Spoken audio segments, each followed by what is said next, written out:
तर नमस्कार मित्रांनो, आपल्या हम्पी बदामी टूरचा आज तिसरा दिवस आहे आणि आज तिसऱ्या दिवसाचा दुसरा व्लॉग. पहिला व्लॉग आपला अंजनेत्री हिलचा झालेला आहे आणि दुसऱ्या व्लॉगला पहिला पॉईंट ठेवलेला आहे तो स्टेप वेल म्हणजे पुष्करणी. तर चला पुष्करणी बघूया कशा आहे ते. मित्रांनो, आजच्या व्हिडिओमधली आपली पहिली डेस्टिनेशन आणि पहिला प्लेस पुष्करणी. हा बघा,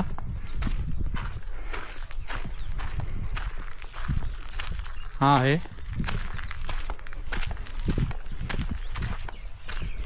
पुष्करणी. अशा प्रकारे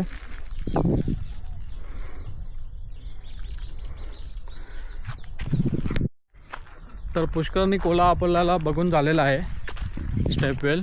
तर आता सेकंड पॉईंटकडे चाललेलो आहेत आता. तर सेकंड पॉईंटचं नाव आहे महानवमी तिब्ब.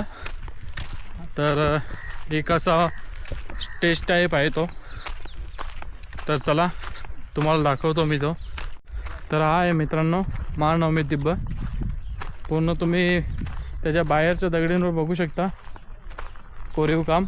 उंट आणि घोड्यांचा आहे लढाई करताना.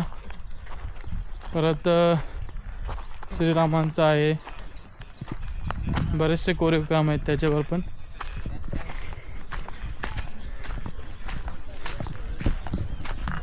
हे बघा, बरेचसे कोरीव काम आहेत त्याच्यावर पण.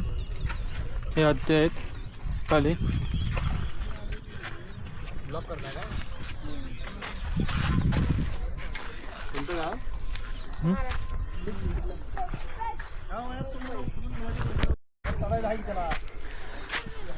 तर अशा पायऱ्या चढून वरती जाता येतं.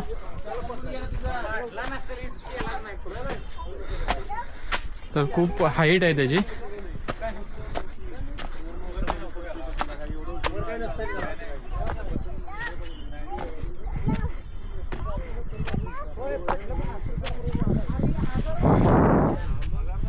तर हे आहे, एवढी हाईट आहे याची, खूप हाईट आहे आणि इथून सर्व दिसतंय. तर तो आहे तिथं सिक्रेट चेंबर आणि पुष्करणी कोला पण इथून दिसतंय त्या साईडला. आणि बाकी जो पॅलेसचा एरिया आहे तो आता खंडन झालेला आहे. तो पूर्ण इथून दिसतो. तर चला आता जाऊ आपल्या तिसऱ्या पॉईंटकडे. तर मित्रांनो, महानवमी तिब्बचा हिस्ट्री अशी आहे की राज्यामध्ये जेव्हा दसरा सेलिब्रेट करायचे तेव्हा याच्यावरच करायचे. तर बेसिकली दसरा सेलिब्रेट करण्यासाठी हा तिब्ब होता. तर आता आपण जाणार आहे आपल्या तिसऱ्या पॉईंटकडे अंडरग्राऊंड सिक्रेट चेंबरमध्ये. तर चला तिथला तुम्हाला दाखवतो की आता त्याची अवस्था कशी आहे ना कशी नाही ते. तर हा आहे मित्रांनो सिक्रेट चेंबर. तर आतमध्ये जाऊया.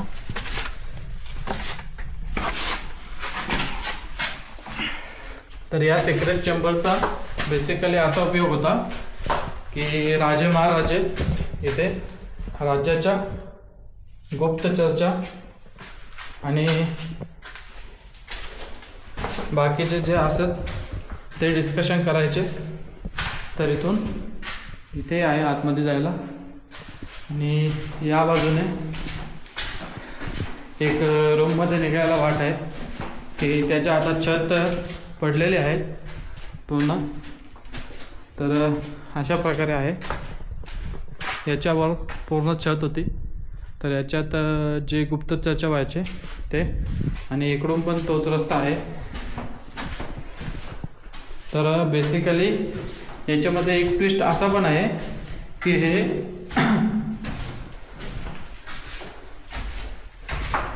गुफा टाईप असायचे रस्ता चुकवण्यासाठी किंवा असा थोडा हुलकावणी देण्यासाठी.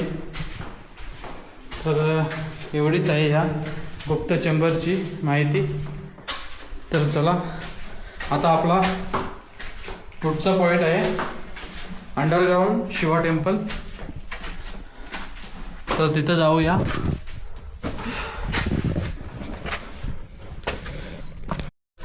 तर मित्रांनो अंडरग्राऊंड शिवा टेम्पल येथे आपल्या पॉईंटवर पोचलेलो आहेत.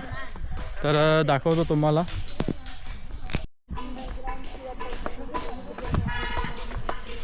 तर हा गेट आहे अंडरग्राऊंड शिवा टेम्पलचा.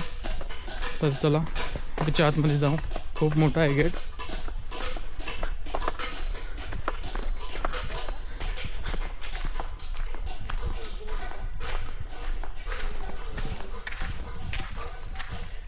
इथं लिहिले आहे प्रसन्न विरूपाक्ष मंदिर आणि इथं गणपतीची मूर्ती कोरलेली आहे.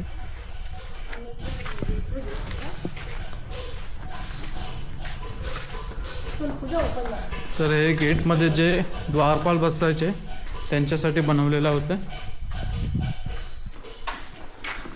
आणि हा आहे मंदिर अंडरग्राऊंड शिवा टेम्पल. तर चला आतमध्ये जाऊया. इथे तुम्हाला पिलर दिसतील पूर्ण. हे बघा त्याच्यात पण पाणी आहे पूर्ण खाली.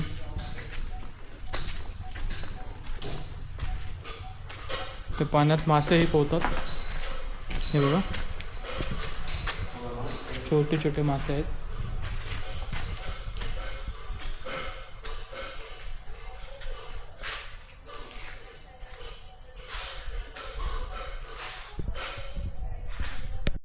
तर मित्रांनो अंडरग्राऊंड शिवा टेम्पलच्या इथे पूर्ण पाणी भरलेलं आहे. नंदी तर अर्धा बुडलेला आहे पाण्यात. तर आतमध्ये जायला तर भेटणार नाही आहे कारण पाणी साचून पूर्ण चिकटी झालेली आहे. तर हा बघा याला काय बोलतात ते तर माहीत नाही पण एकदम असं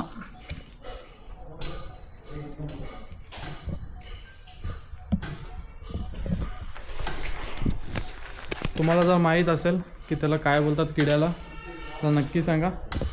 आणि राईट साईडने अंडरग्राऊंड शिवा टेम्पलच्या इथे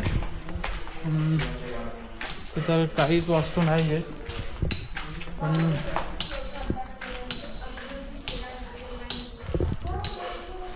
बघूया. थोडा राईट साईडने आतमध्ये जायला भेटतंय का. जर शिवपिंडी दिसत असेल तर एकदा ट्राय करू.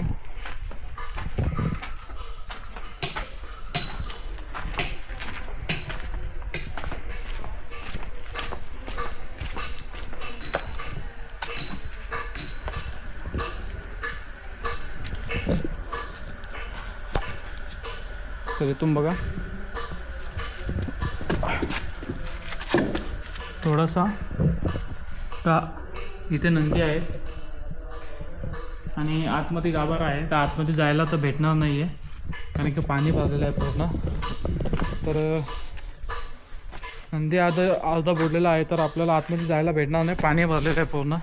जायची वाटच ब्लॉक झालेली आहे आणि पूर्ण आतमध्ये पाण्याचे शेवाळ झालेले आहे. तर चला आता जाऊया आपल्या नेक्स्ट पॉईंटकडे जे आहे भोजनशाला. जिथे राज्यात त्याची माहिती तुम्हाला तिथंच देतो. तर चला. तर मित्रांनो आपण आपल्या नेक्स्ट पॉईंटवर भोजनशाला हम्पी भोजनशाला इथे आलेलो आहेत. तर चला मी तुम्हाला सांगतो आतमधली माहिती की काय आहे तिथे आणि कसा होता आणि काय त्याच्या मागचा इतिहास आहे ते. तर नमस्कार मित्रांनो. तर आता मी आलेलो आहे भोजनशाला. हम्पीचा एक पॉईंट आहे.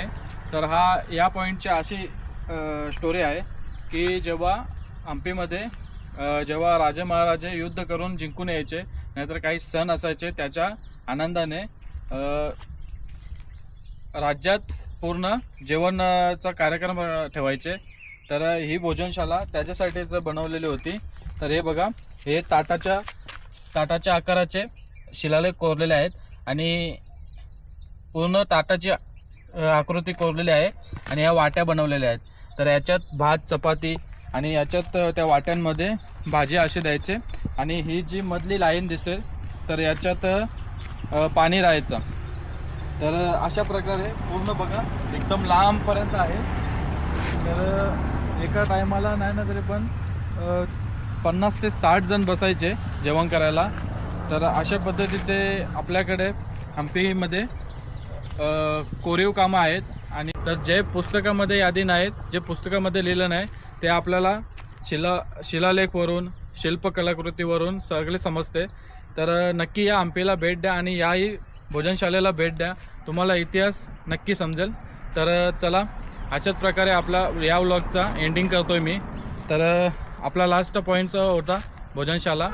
तर इथंच आपल्या व्लॉगची एंडिंग करतो. आता भेटू आपल्या नेक्स्ट व्लॉग म्हणजे बदामी.